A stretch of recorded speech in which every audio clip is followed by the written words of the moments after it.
श्री स्वामी समर्थ. नमस्कार. पुन्हा एकदा तुमच्या सर्वांचे आपल्या चॅनलमध्ये खूप खूप स्वागत आहे.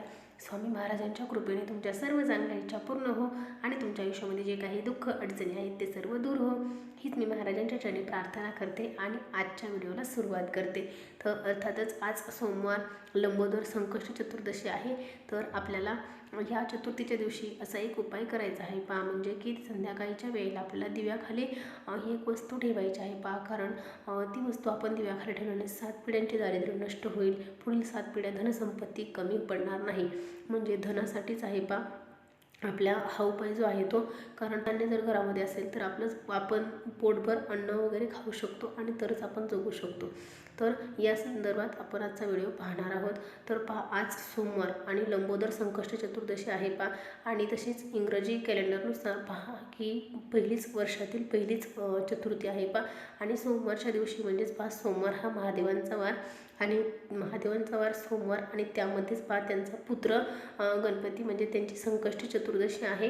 तर पहा, म्हणजे हा एकदम चांगला शुभयोग आहे की आपण या दिवशी काही उपाय केला तर त्याचं खरंच म्हणजे आपण कसं प्रत्येक वेळेला पाहतो की अमुक एक तिथीच्या दिवशी जर आपण सेवा केल्या तर त्याचा आपल्याला अनेक म्हणजे कैक पटीने आपल्याला त्याचं फळ मिळत असतं. तसंच पहा, आपल्याला आजही सोमवार आणि संकष्टी चतुर्दशी आपल्याला या दिवशी उपाय करायचा आहे पहा. कारण बरेच जण संकष्टी चतुर्दशीचं व्रत करतात. कारण संतान प्राप्तीसाठी संकष्टी चतुर्दशीचं व्रत हे खूप चांगलं आहे केलेलं पहा. आणि कोणी मिठाची चतुर्थी वगैरे करतं, म्हणजे जसं ज्याला जशी माहिती पडलेली आहे किंवा जसं माहीत झालेलं आहे किंवा जसं आपल्याला मार्गदर्शन मिळतं त्यानुसार आपण करत चालतो. तर पहा, संतान प्राप्तीसाठी संकष्टी चतुर्दशी हे अतिशय चांगलं व्रत आहे. त्यानंतर पहा, आपले संतान आहेत आपल्याला, पण त्यांना बुद्धी म्हणजे त्यांच्या आयुष्यामध्ये त्यांना यशस्वी होण्यासाठी पण ह्या संकष्टी चतुर्दशीचं व्रत हे खूप म्हणजे खूप चांगलं आहे. तर पहा, आपण मुलांच्या प्रगतीसाठी किंवा पतीच्या प्रगतीसाठी आपण काही उपाय सेवा करतच असतो आपल्या घराच्या प्रगतीसाठी. तसंच आपल्याला ही पण घराच्या प्रगतीसाठीच म्हणा आपल्याला उपाय करायचा आहे, सेवा करायची आहे. आणि आपण अशा सेवा केल्याने खूपच खरंच आपल्याकडं भरपूरच असं धन लगेच पळतच येणार आहे किंवा पैसा वगैरे आपल्या घरच भरणार आहे अशा कोणत्या गोष्टी होणार नाही. तो पण पहा, कारण आपल्याला आपल्या नशिबाला आपण प्रत्येक वेळेला कष्ट करत असतो आणि कष्ट करत असताना आपण म्हणतो मी एवढ्या रुपयांचं काम केलं पण माझ्याकडे पैसेच राहत नाही, महिनाभर माझं एवढ्या रुपयांचं काम झालं किंवा माझ्याकडे एवढे पैसे आले पण ते टिकतच नाही. तर त्यासाठी आपल्याला नशिबाची साथ हवी असते आणि किंवा आपल्या त्या पैशांमध्ये अजून वाढ होण्यासाठी आपल्याला नशिबाची साथ हवी असते. मग ती आपल्याला मिळण्यासाठी आपल्याला अशा उपाय किंवा अशा सेवा करायच्या असतात.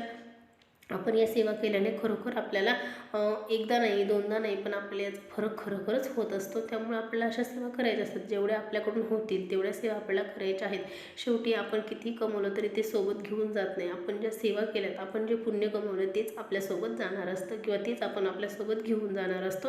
तर चला मग आपण आजचा व्हिडिओ पाहूया की आपल्याला संध्याकाळच्या वेळेला दिव्याखाली अशी कोणती वस्तू ठेवायची आहे. तर पहा, आपण दिवा वेगळासुद्धा घेण्याची गरज नाही. तुम्ही देवघरामध्ये जो दिवा पेटवता किंवा जो संध्याकाळच्या वेळेला आपण संध्याकाळ जो दिवा लावतो तर आपल्याला तो दिवा घ्यायचा आहे. त्याच्या खाली एक वाटी घ्यायची आहे पहा, म्हणजे एक वाटी किंवा ताटली जी डिश तुमच्याकडे जी अशी प्लेट वगैरे असेल तर ती आपल्याला घ्यायची आहे. त्याच्यामध्ये आपल्याला गहू म्हणजे धान्य, आपल्या घरामधील गहू आपल्याला त्याच्यामध्ये ठेवायचे आहेत.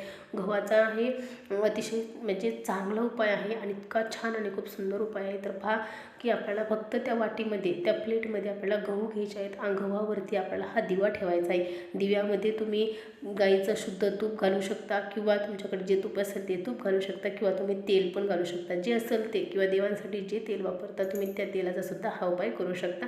आणि वात आपल्याला कापसाची वात घाला किंवा तुमच्याकडे जर आपण वापरतो पहा की हातामध्ये घालायला वगैरे आपण लाल कलरचा कलावा वापरतो पहा, त्याचीसुद्धा तुम्ही वात करू शकता. आणि किंवा कापसाच्या वातीलासुद्धा तुम्ही वरती टोकाला थोडंसं कुंकू लावू शकता. अशा प्रकारे आपल्याला दिवा सायंकाळच्या वेळेला लावायचा आहे. आणि तुम्हाला सांगते दिव्याखाली मी ही वस्तू, कारण तुम्हाला प्रत्येक वेळेला आपलं पहिलं कोणती पूजा असते तर आपण कशाचीही पूजा करू, तुम्ही वास्तुशांती करा किंवा कुठलंही मोठं कार्य करा, शुभ कार्य करू, आपण पहिलं गणपती बाप्पांची पूजा करतो. आणि गणपती बाप्पांची पूजा करायला सुरुवात करण्या अगोदर आपण दिव्या लावतो. तर दिवा हा अतिशय म्हणजे दिव्याला असं आपण मानतच असतो नाही की आहेच ते, ॲक्च्युली तसं आहेच की दिवा हा आपल्याला अंधाराकडून प्रकाशाकडे घेऊन जातो, म्हणजे अज्ञानातून आपल्याला ज्ञानाकडे घेऊन जाण्याचं काम हे दिवा करत असतो. त्यामुळे दिव्याची ही सेवा खूप म्हणजे खूप प्रभावशाली आहे. आणि दिवा लावणं म्हणजे आपल्या घरामध्ये सकाळ संध्याकाळ दिवा वगैरे आपण दिवाबत्ती करतो हे खूप चांगलं आहे. त्यामुळे आपल्याला सकाळ संध्याकाळच्या वेळेला दिवाबत्ती करायचीच आहे. जे बाहेर जातात त्यांना रोज नाही झालं तरी त्यांनी या अशा विशिष्ट तिथीच्या दिवशी नक्की आपल्याला दिवा वगैरे आपल्या घरामध्ये लावायचा आहे. जे आपल्याकडे तेल असेल अवेलेबल ते तेलला वापरला पण तरी पण चालणार आहे.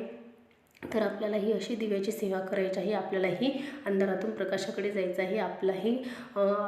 आपल्याला परिस्थिती आणि जी आपल्यावर वेळ आहे या संकटातून या परिस्थितीतून आपल्याला बाहेर निघण्यासाठी पण दिवा आपल्या घरामध्ये लावणं किंवा आपल्या घरामध्ये पॉझिटिव्ह सारखं सकारात्मक राहण्यासाठी सुद्धा आपल्याला दिवा घरामध्ये लावलेला खूप चांगला असतो.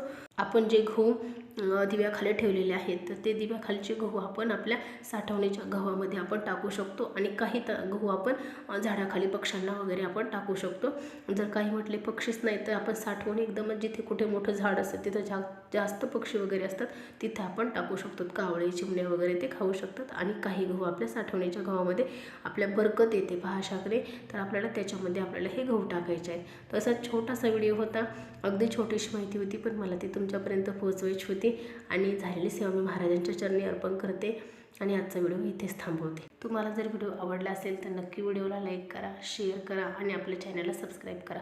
कारण जे काही नवनवीन व्हिडिओ मी बनवत आहे ते सर्वप्रथम तुमच्यापर्यंत येतील आणि असा एकही व्हिडिओ होणार नाही की जो तुम्ही पाहिला नाही आणि जो तुमच्यापर्यंत पोहोचला नाही.